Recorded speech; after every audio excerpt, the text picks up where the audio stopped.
अस्सलाम वालेकुम नाजरीन, मैं हूं अब्दुल्ला। 7 न्यूज़ में आपका इस्तकबाल है।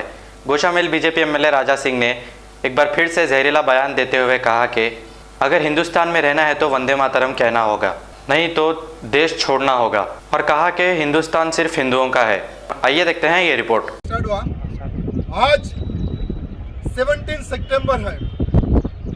आज ही के दिन सरदार वल्लभ भाई पटेल जी ने निजाम के चंगुल से आंध्र प्रदेश, जो आज का तेलंगाना है, आंध्र प्रदेश, महाराष्ट्र एवं कर्नाटक का कुछ हिस्सा और पूरा आंध्र प्रदेश निजाम के चंगुल में था।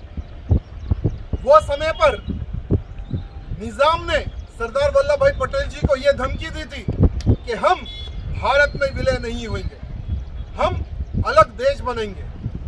तो सरदार वल्लभ भाई पटेल जी ने कहा निजाम को कि तुझे भारत में विलय होना ही। सरदार वल्लभ भाई पटेल ने धमकी दी थी निजाम को, तो निजाम ने यह कहा कि हम युद्ध करेंगे और 1.5 करोड़ जो आंध्र प्रदेश में हिंदू है उनको खत्म कर देंगे, मार देंगे, लेकिन इस हिस्से को भारत में विलय नहीं करेंगे। तो सरदार वल्लभ भाई पटेल जी ने पोलो के नाम पर एक सेना भेजी थी, सिर्फ 2000 की सेना, जो सोलापुर संगारेड्डी के मार्ग से हैदराबाद में प्रवेश करके निजाम की सेना को सबक सिखाया और कई निजाम के सेनाओं को मार दिया। निजाम ने घुटनों के बल सरदार वल्लभ भाई पटेल जी का स्वागत किया और आंध्र प्रदेश, महाराष्ट्र और कर्नाटक को भारत में विलय किया। इसीलिए आज का दिन हमारे लिए बहुत ही महत्वपूर्ण दिन है, यानी आज ही के दिन हमें आजादी मिली सो दिन है।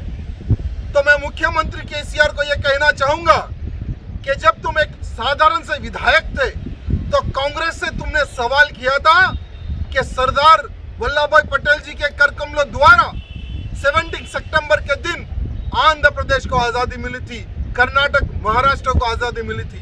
ये केसीआर ने आंध्र प्रदेश की विधानसभा में कहा था और कांग्रेस की सरकार को यह कहा था कि ऑफिशियली 17 सितंबर मनाए। ये प्रेशर डाला था वो समय पर केसीआर ने, लेकिन आज मैं केसीआर को कहना चाहूंगा कि आज तुम्हारी सरकार है, तुम्हारी सत्ता है, टीआरएस की सरकार है, तो तुम क्यों ओवैसी से डरते हो, तुम क्यों मुसलमानों से डरते हो, और उनसे डर के कारण 17 सितंबर क्यों तुम ऑफिशियली नहीं मना रहे हो, ये मैं केसीआर से पूछना चाहूंगा। केसीआर याद रख, जिस प्रकार से वो समय पर निजाम की सेना ने तेलंगाना में, आंध्र प्रदेश में, महाराष्ट्र, कर्नाटक के हिंदुओं को किस प्रकार से कत्ल किया था, ये बात तुम भूल चुके हो। याद रखना केसीआर, आने वाले समय में हमारी भारतीय जनता पार्टी की सरकार आएगी तेलंगाना में और हम ऑफिशियली 17 सितंबर बहुत ही धूमधाम से मनाएंगे।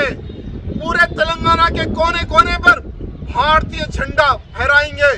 साथ ही साथ ओवैसी का जो गढ़ है दारुसलाम में, वहां पर भी राष्ट्रीय गीत गाएंगे और वंदे मातरम गाएंगे और भारत देश का झंडा भी हम लहराएंगे। कोई ताकत हमें नहीं रोक सकती। ये मैं केसीआर को कहना चाहूंगा और ओवैसी को कहना चाहूंगा, ये देश हिंदुओं का है, हिंदुस्तान का है। अगर इस देश में रहना है तो वंदे मातरम गाना होगा, नहीं तो ये भारत देश छोड़कर तुम्हें जाना होगा। बोलो भारत माता की जय, भारत माता की जय, भारत माता की जय, जय सिया राम, जय श्री राम, जय सिया राम, जय श्री राम।